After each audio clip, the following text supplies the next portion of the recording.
Hi everyone, Emma here at Lilac Daisy Crafts. Bit of a different video for you today.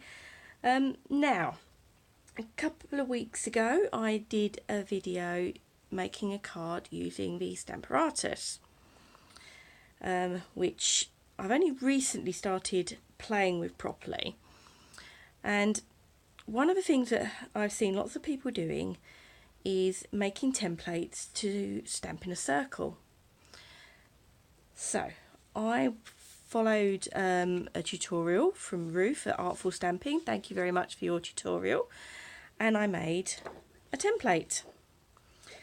So this will make a template, a circle in either 12, 10 or 7 centimetres. And the way it works is you put your card in, line it up, line up where you want your stamp to be, pick it up on your Stamperatus plate, and then as you move your card round within the template, you produce these beautiful circular wreaths. I don't know how else to describe them. Anyway, after playing with this template, I had an idea in my head that I wanted to see if it was possible to do the same thing on a piece of 12 by 12 cardstock.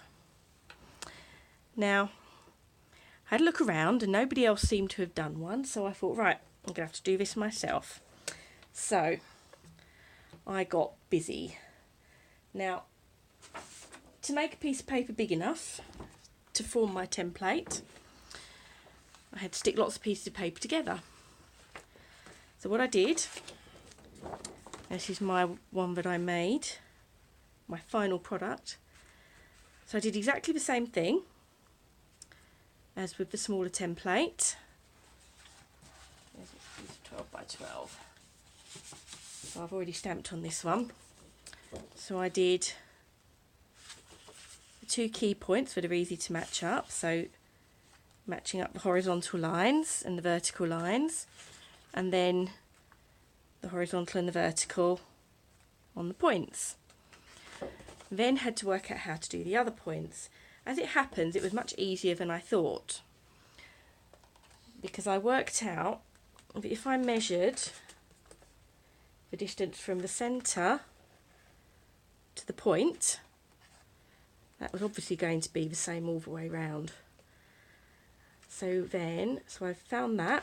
I then measured up through where the 2 existing ones I'd done crossed over, which gave me this point and this point. I then did the same measurements in the second quadrant, and then that's all you need to be able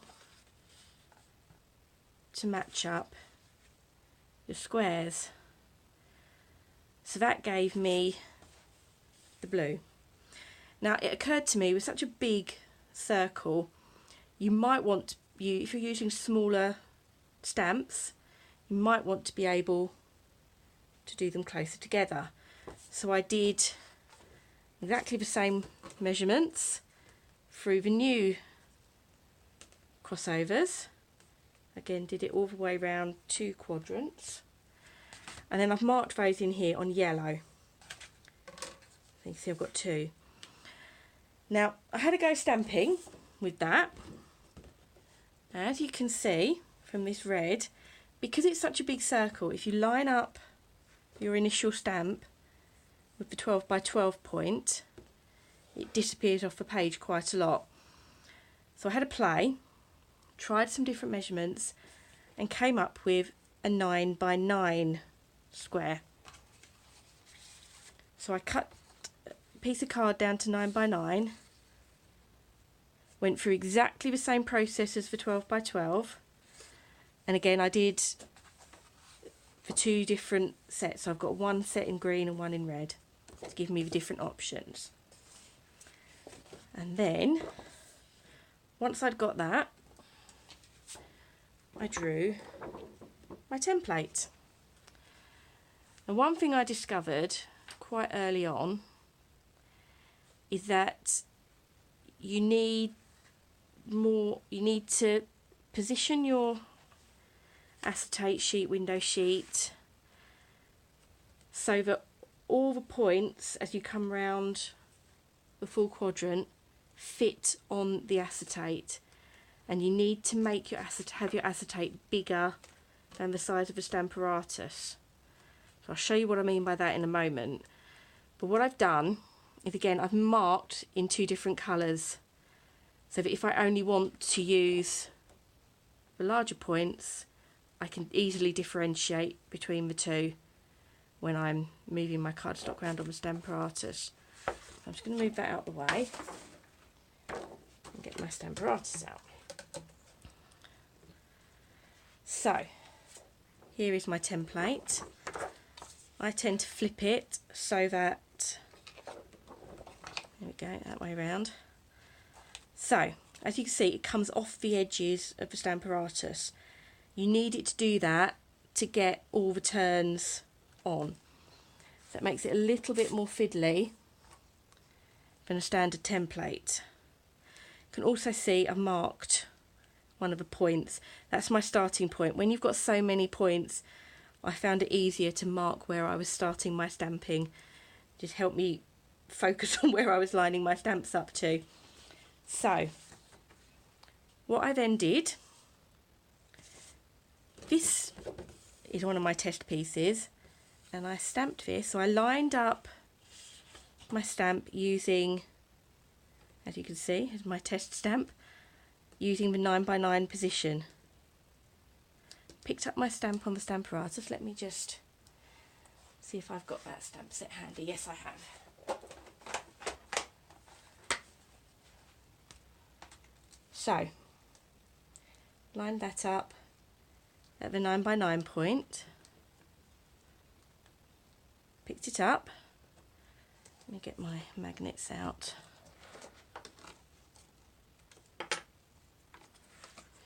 Make life easier. Pop one on there, out the way.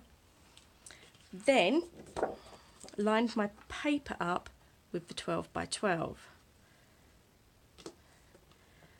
That then allowed me to stamp in a position that would take me with this small stamp all the way around, staying on the paper.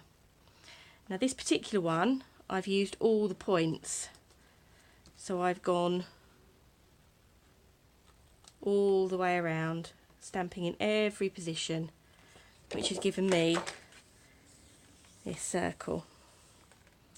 So once I knew I'd cracked it and got everything where I wanted it, I decided it was time to play. So let's get these out of the way. And this is what I came up with. So this one I have only stamped on the blue, on the alternating corners.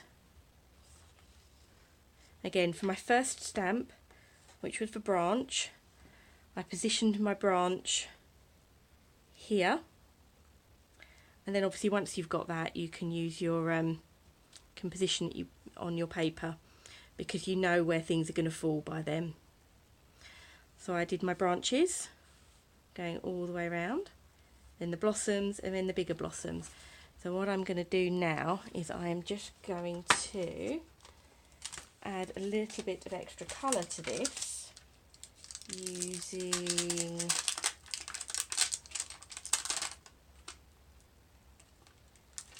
this stamp.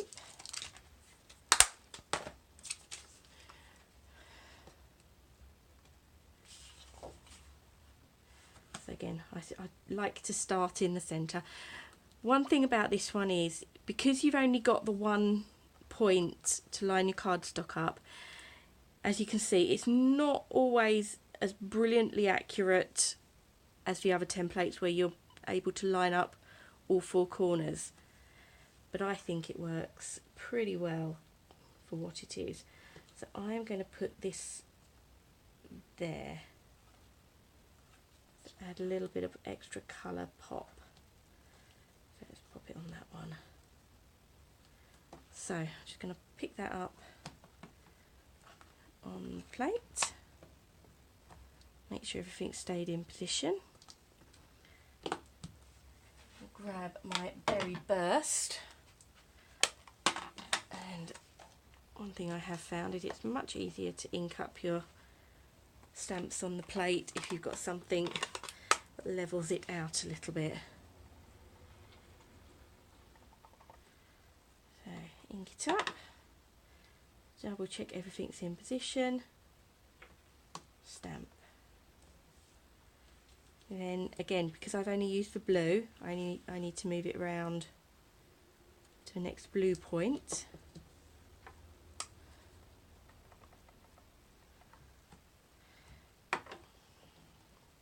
And stamp again. Now this is where it gets a little bit fiddlier because you're off the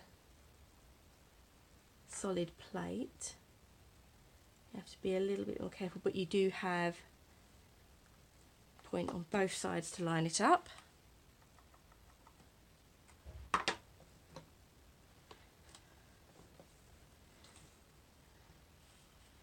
Move back into the middle again.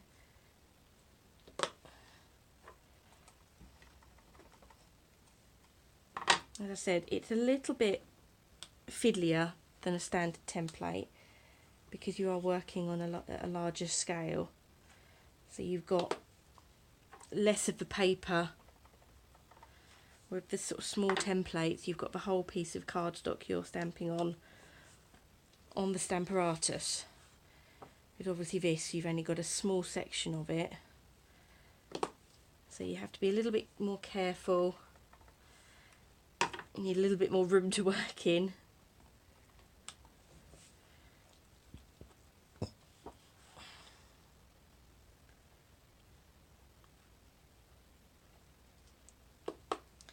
But I think I'm not going to go all the way around because we'll be here all night. I think that creates a lovely effect, perfect for scrapbook pages, which is what this is going to be once I finished my design. Beautiful photo in the middle, and that's it.